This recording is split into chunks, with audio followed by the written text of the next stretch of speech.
Julgar. O que podemos julgar e não julgar pela palavra de Deus? A palavra de Deus, irmãos, ela nos ensina o que o cristão pode julgar e o que ele não pode julgar. Quando se fala em julgar, irmãos, a primeira frase de que nós lembramos provavelmente seja aquela frase de Mateus: não julgue para não ser julgado. Esta frase, na verdade, ela é muito falada por muitos quando recebem algum tipo de repreensão. A primeira frase que eles dizem é: não me julgues, só Deus pode me julgar. Esta frase é uma verdade bíblica, mas devemos entender o significado desta passagem, porque as pessoas aprenderam o significado dessa passagem de uma forma errada e repetem isso religiosamente para justificar suas atitudes erradas de forma que ninguém possa corrigi-las. O mau hábito das pessoas, principalmente dos cristãos, em relação à Bíblia, é ler versículos e analisá-los individualmente ou fora do contexto, sendo que devemos analisar a Bíblia, irmãos, a sua mensagem de uma forma de totalidade. A frase não julgue para não ser julgado baseia-se nos versículos de Mateus capítulo 7, verso 1, verso 2, em que o Senhor Jesus está dando no Sermão da Montanha, ensinando a multidão. Portanto, veremos o que diz o versículo. Mateus capítulo 7, verso 1 e 2.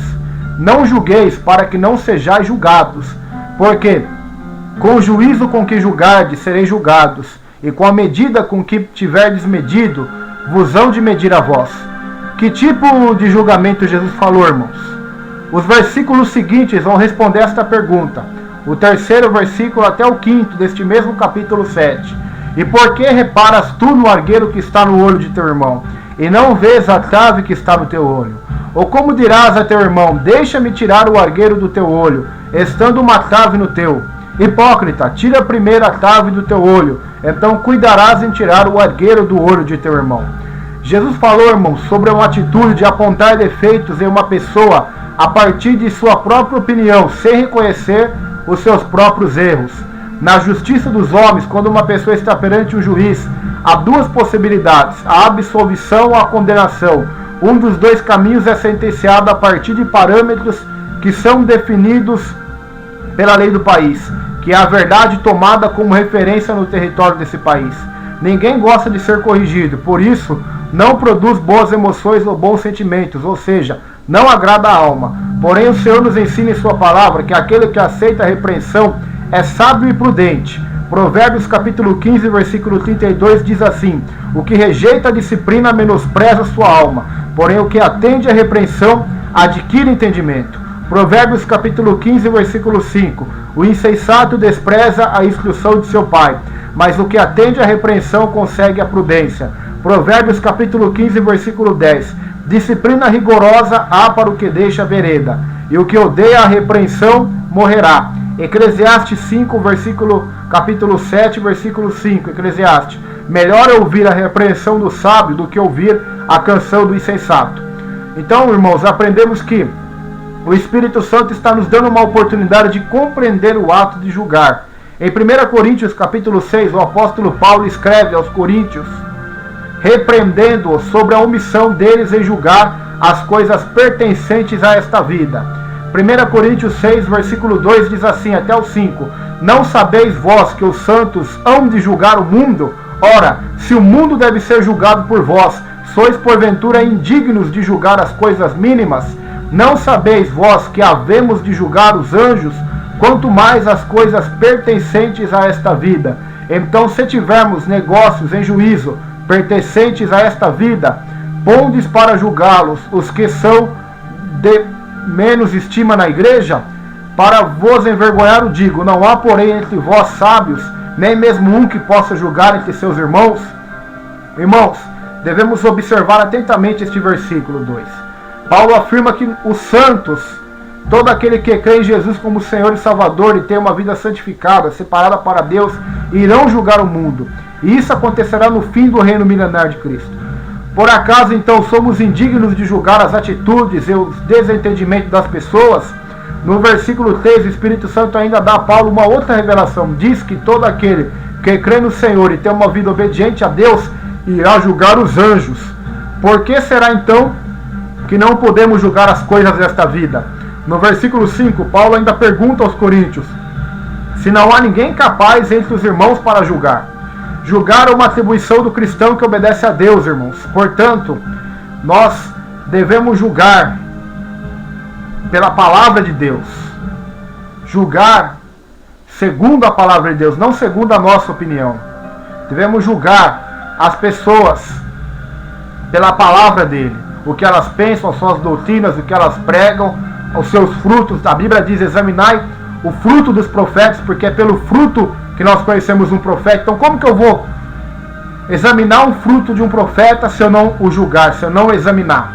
Lá em Coríntios também diz, quando Paulo vai falar sobre os dons espirituais para os profetas, aqueles que profetizavam na igreja de Corinto, que devia falar um ou dois profetas e os outros deveriam se calar, ou seja, deveriam julgar o que o profeta estava falando. É assim que a palavra de Deus, irmãos, está nos ensinando. Em 1 Coríntios capítulo 14, versículo 29 diz assim: e falem 2 ou 3 profetas e os outros julguem. Então nós temos a obrigação de julgar, irmãos. Não pela aparência, como os fariseus julgavam, de Mateus capítulo 7. Não com uma opinião preconceituosa, racista ou preconcebida da pessoa, somente pela aparência, mas julgar de uma maneira bíblica, pelos frutos, pelos ensinos. Os crentes de Bereia, eles examinavam e julgavam tudo o que Paulo falava para ver se de fato estava em consonância com a palavra de Deus. Então devemos julgar. O Senhor ainda nos ensina que aquele que repreende o homem terá ainda mais amizade com ele do que aquele que o elogia falsamente. Provérbios 28, versículo 23 diz: o que repreende o homem gozará depois mais amizade do que aquele que lisonjeia com a língua. Em outras palavras, Deus não quer que você seja cúmplice do pecado omitindo-se. O Senhor nos alerta em vários versículos sobre o pecado da omissão. Êxodo 23, verso 1: não admitirás falso boato, não porás a tua mão com o ímpio, para seres testemunha falsa. Em um ensino maravilhoso, o Senhor ainda diz, em Tiago 4,17: aquele, pois, que sabe fazer o bem e não faz, comete pecado. Se nós, em uma determinada atitude que não está de acordo com a palavra de Deus, nem com a vontade de Deus, nós não se manifestarmos contra, nós se tornamos cúmplices, portanto também cometemos pecado. Então devemos julgar. Todas as vezes que você repreender o irmão, faça isso com amor, com o desejo de que esse irmão se arrependa e volte a andar no caminho correto. Paulo escreveu aos Coríntios que tudo que eles fizessem deveria ser feito em amor. Todas as vossas coisas sejam feitas em amor, com amor.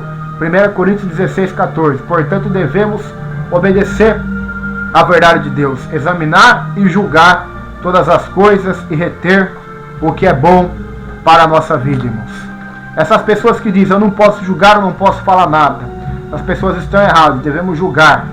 1 Tessalonicenses 5, 21 diz: examinai tudo, retende o bem. Devemos examinar, julgar, para que não sejamos cúmplices do pecado nem errados.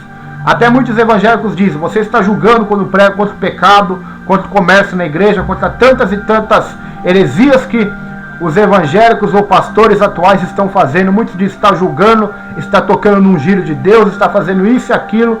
Não, irmãos, temos a obrigação de julgar todos pela palavra de Deus, pois Paulo mesmo disse em Gálatas: ainda que eu mesmo, um anjo do céu, pregue outro evangelho, além do que está posto, seja anátema. Então fomos chamados para julgar também, de acordo com o que ensina a palavra de Deus. Não um julgamento preconceituoso, preconcebido, ou porque não vou com a cara da pessoa, como está em Mateus 7, ou somente ver o defeito das outras e não olhar os meus, mas um julgamento pela palavra de Deus. Isso sim é agradável a Deus. Que Deus vos abençoe nesta palavra de ensino para a glória de Deus. Amém.